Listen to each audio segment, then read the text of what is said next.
Untuk menentukan wilayah kritisnya, ini ada 3 ya. Jadi yang pertama ada yang uji sisi kiri, yaitu mu kurang dari mu 0.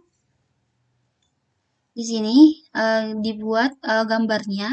Nah, kalau untuk uji sisi kiri di sini hanya di sebelah kiri saja.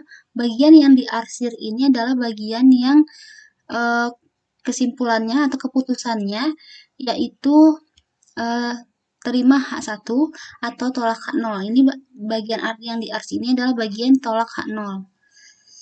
Tolak H0 atau terima H1. Nah, di sini adalah min T alfa minus T alfanya, nilai T alfanya, kemudian semakin ke sini semakin kecil, jadi nilai sampai dengan minus T hingga, dan semakin ke kanan semakin besar nilainya. Nah, kemudian untuk wilayah kritis untuk uji sisi kiri ini, jadi jika nilai T hitungnya kurang dari nilai T alfa atau T tabelnya, maka dia keputusannya yaitu terima H0 atau terima H1 atau tolak H0. Jadi kalau misalkan sudah diketahui nilai T hitungnya, kemudian kita bandingkan nilai T tabelnya, kemudian hasilnya T hitung kurang dari T tabel, maka keputusannya yaitu adalah tolak H0. Nah, jadi jika nilainya ada di daerah sini, maka dia tolak H0. Kemudian ada yang kedua yaitu uji sisi kanan. Untuk uji sisi kanan ini, yaitu kan H1-nya itu mu lebih dari mu 0. Nah, untuk uji sisi kanan, yang bagian tolak H0-nya itu hanya ada di sebelah kanan saja. Jadi, nilainya ini jika nilai T hitung lebih besar dari nilai T tabel atau T alfa, maka dia tolak H0 ya. Jadi, kalau untuk uji sisi kanan ini, bagian yang diarsir atau bagian diarsirnya dari sebelah kanan, itu bagian yang tolak H0. Jadi nilainya jika nilai T hitung lebih besar dari T alfa, maka dia tolak H0. Kemudian ada yang kedua yaitu mu sama dengan mu 0. Ini harus tidak sama dengan ya. Mu tidak sama dengan mu 0. Itu ada dua, yaitu yang bagian tolak H0-nya itu ada di sebelah kiri sini dan sebelah kanan. Nah, di sini kalau yang tadi kan T alfa ya. Nah, kalau untuk uji dua sisi ini, kita alfanya kita bagi 2, kemudian yang sebelah sini juga di alfanya dibagi 2.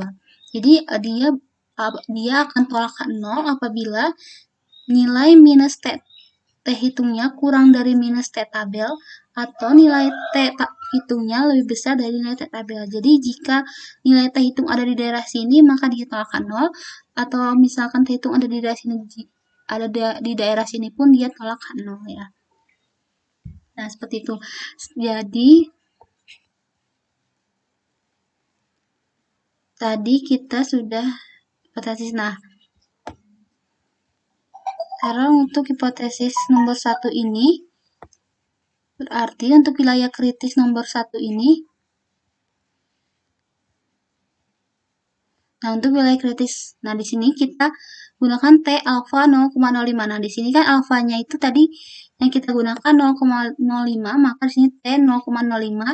Sini adalah 14 adalah derajat bebasnya. Jadi derajat bebas ini dihasilkan dari N-1. Tadi kan N-nya 15. Jadi 15 kurangi 1 sama dengan 14. Jadi minus T 0,05, 14. Nah, kemudian untuk mencari nilai T tabel ini kita buka T tabel yang sebelumnya sudah ada nih tabel T. Jadi kita lihat, tadi alfa yang digunakan adalah 0,05. 0,05 berarti ada di sini. Kemudian tadi dB-nya atau derajat bebasnya adalah 14. Berarti di sini 14 ke yang 0,05. Nah, di sini 2,144 ya. 2,14. Sebentar.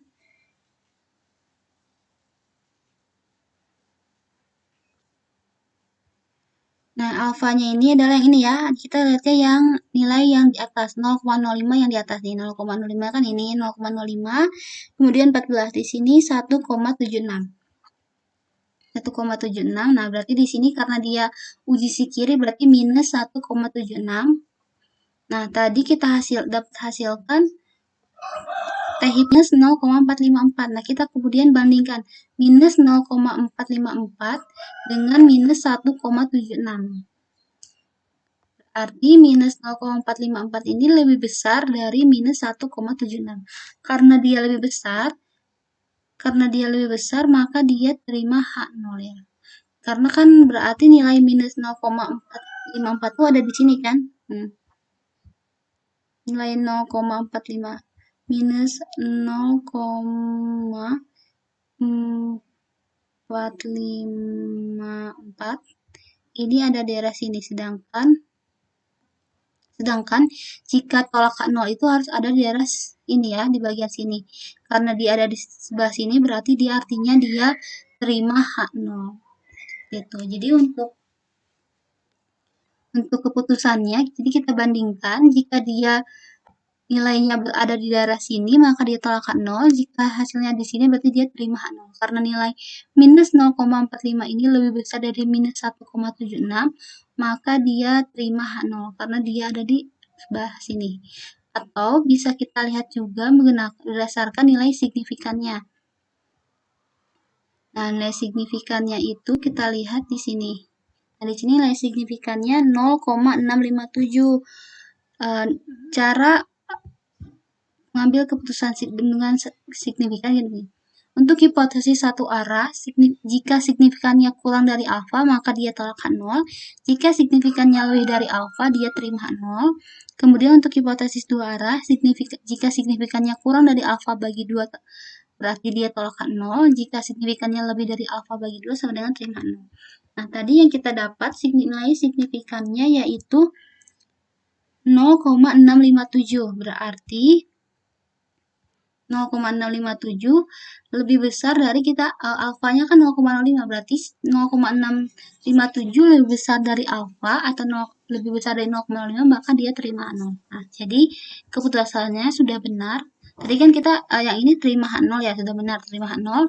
Yang kedua juga terima H0, berarti dia keputusannya sudah benar terima 0. Nah, untuk suatu soal tidak mungkin misalkan nih kita dapat berdasarkan wilayah kritisnya tolak H0, tetapi berdasarkan signifikannya terima H0. Berarti itu ada salah dalam pengambilan kesimpulan yang kita buat.